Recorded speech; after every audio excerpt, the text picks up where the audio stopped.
Boa noite. Hoje é dia 22 de abril. Eu sou o Dr. Vinícius Benites, neurocirurgião aqui de São Paulo. Eu quero passar algumas impressões pessoais sobre a evolução do Covid-19 aqui no Brasil. A gente tem acompanhado bastante de perto essa doença, a parte científica, a evolução de dados, tudo mais, tanto aqui do Brasil quanto de fora. E a nossa impressão, a minha impressão pessoal é de que essa doença ela vem acometendo o mundo de uma maneira completamente diferente. Então, cada local tem a sua particularidade. De toda forma, a quarentena ela foi implementada de uma maneira sensata. Ela foi absolutamente necessária, porque é uma doença desconhecida, uma doença que aparentemente tinha uma gravidade que não tinha outros recursos, né, de tratamento, como medicações ou vacinas.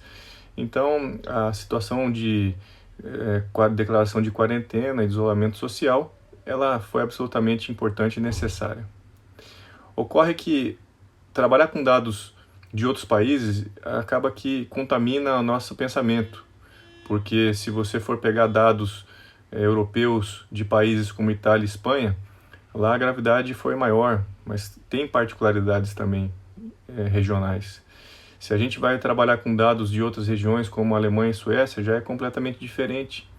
E se a gente traz aqui para a região das Américas, o que está acontecendo nos Estados Unidos, também é completamente diferente. Só que agora a gente já tem pouco mais de 40, 50 dias de evolução da doença de uma maneira mais consolidada no Brasil, e a gente já tem dados para fazer análises mais seguras ou mais assertivas de como que está evoluindo essa doença por aqui. Alguns fatores são de benignidade e que talvez esteja ajudando o desenvolvimento dessa doença aqui no nosso país. Eu citaria alguns deles, como por exemplo a densidade demográfica, que é mais baixa do que na Europa, do que nos Estados Unidos, por exemplo. Assim como a questão da vacina da BCG, que parece ter uma influência sobre as populações que já fazem uso dessa tática por longos tempos, né? A idade populacional, nós temos uma população muito mais jovem do que na Europa, isso também é um fator de proteção. A obesidade, nós temos muito menos obesos, né, e obesos mórbidos como a gente vê lá nos Estados Unidos, então isso é outro fator aí de importância, principalmente para pacientes jovens. Assim como o tabagismo na Europa é altíssimo, índices ali chegam até 40% da população em alguns países. Aqui no Brasil esse índice é menor do que 10%, então isso também é um fator de importância. E sobretudo, o clima, né? O clima nosso mais quente, ele favorece, ele diminui a propagação do vírus, né? E favorece então a população. Ele diminui essa capacidade de propagação de vírus conhecidos. E do coronavírus, muito provavelmente ele se comporta da mesma forma. Então, baseado nisso, a gente percebe que as curvas de mortalidade, de número de casos, de uso de leitos de UTI, elas estão com uma certa benignidade aqui no Brasil.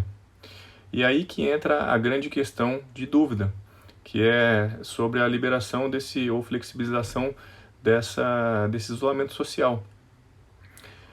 No meu entender, a grande dúvida e a grande questão é fazer um paralelo entre o sistema público de saúde absorver os pacientes e a liberação das pessoas para a rua.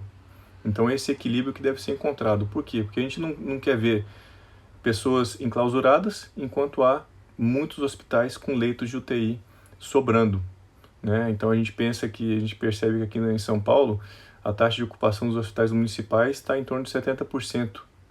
Isso é muito? Não. Então aqui vai uma outra questão, que é uma questão absolutamente verdadeira. Desde que eu estou na medicina como estudante, final da década de 90, a gente tem experiência de hospital, de ver pronto-socorros, UTIs, etc. Até os dias atuais, eu posso afirmar com toda certeza e clareza, nunca vi hospital público com UTI vazia. Isso absolutamente não existe. Isso é uma rotina no Brasil das hospitais públicos e das UTIs estarem cheias, com taxa de ocupação acima de 90% a 95%.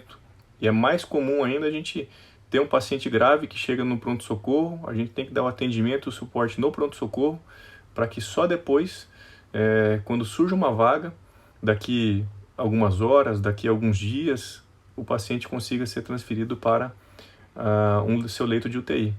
Então, ver hospitais com leitos de UTI ociosos, isso é bastante difícil para a gente, né? A gente tem essa sensação de que tem muitas vagas ainda que precisam e podem ser utilizadas.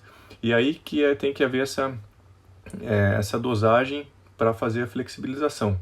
Então a gente entende que atualmente já é necessário haver um processo de liberação das pessoas, para também que essa curva não se alongue a tal ponto de chegar daqui um mês e meio, que a gente vai estar no inverno. E aí esses fatores, principalmente o fator do clima, ele vai começar a ser contra a gente, não a nosso favor como está atualmente. Então a gente tem que pensar nessas questões para poder fazer essa liberação das pessoas. E é muito óbvio que, à medida que isso ocorra, seja obrigatório o uso de máscara, uma diminuição do fluxo de pessoas, então lojas que atendiam pessoas que entravam sem nenhum tipo de regulação, que sejam orientadas a entrar poucas pessoas por vez, né? Utilização obrigatória de álcool em gel, principalmente em locais públicos. Então, algumas determinadas regras que vão ter que ser colocadas pela nossa situação. Mas a gente já percebe que manter as pessoas nessa situação de enclausuramento com hospitais vazios não é a melhor das opções. Então, essa é a minha mensagem. Fiquem à vontade para divulgar esse vídeo, se acharem interessante.